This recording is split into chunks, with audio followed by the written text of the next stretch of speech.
Hey there, welcome to British Medical Language Center and welcome to English with the Rocky Sir.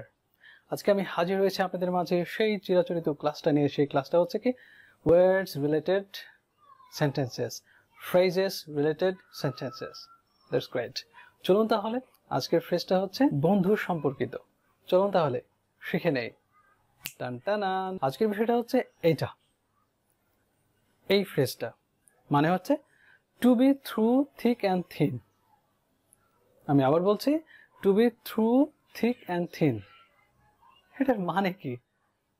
এটার কথা হচ্ছে এটার মানেটা কি? হ্যাঁ, এটার মানেটা হচ্ছে এমন। আগে আমরা ইংলিশ টু ইংলিশ জেনে নেব, তারপরে কি বাংলা জানব। It means,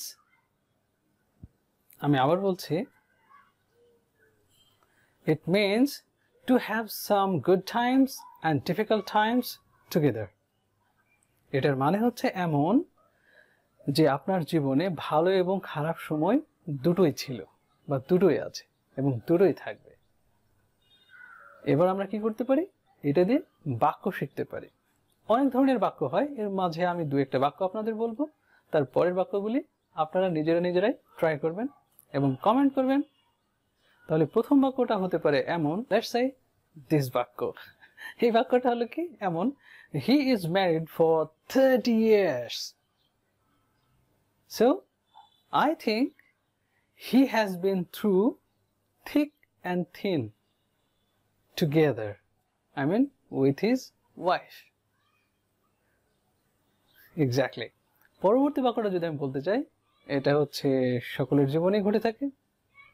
এটা মানে আব্বা আম্মুকে নিয়ে। Our parents are married for 30 years. They must have been through thick and thin together. Right? মানে হচ্ছে আমাদের আব্বা আম্মু বিবাহের হচ্ছে 30 বছর হয়ে গেছে, আর আমরা মনে করি যে হ্যাঁ, এনাদের মধ্যে অনেক দুঃখের সময়, সুখের সময়, যেটাকে আমরা hard time and difficult time যাই বলি না কেন, তিনারা এইভাবে জীবনটা অতিবাহিত করেছে।